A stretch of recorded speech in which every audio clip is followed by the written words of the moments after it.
అమ్మవారి ఎన్నో అద్భుతమైన అవతారాలలో బాలా త్రిపుర సుందరి స్వరూపం అనేది ఒకటి. ఈరోజు మనం ఆ స్వరూపం గురించి మాట్లాడుకుందాం.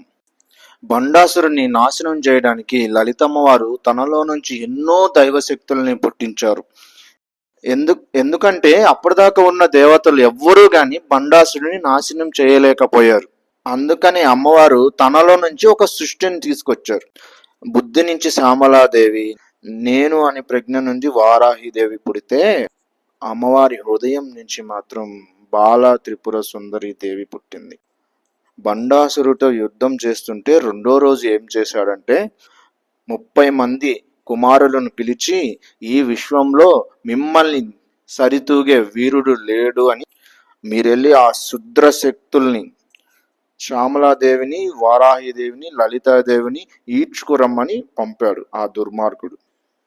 బండాసురుడు పుత్రులు యుద్ధానికి వచ్చారని లలితాదేవి యుద్ధం చేయడానికి వెళ్తూ ఉండగా 9 ఏళ్ల పాప ఆపి, అమ్మ వచ్చింది బండాసురుడు కాదు కదా, బండాసురుడు పుత్రులే కదా, యుద్ధానికి నన్ను పంపించు, నీ వరకు ఎందుకు అని అనగా, నీకు 9 ఏళ్లే కదా, నువ్వు ఎలా యుద్ధానికి వెళ్తావు అనగా, నీ ఆశీర్వాదం ఉంటే చాలు, నన్ను యుద్ధానికి పంపించు అని బాలాంబిక అంశం మీద వెళ్ళి ఆ రాక్షసుని చీల్చి చెందాడి ఆ 30 మందిని తల నరికి విజయంతో అమ్మ దగ్గరికి వస్తుంది.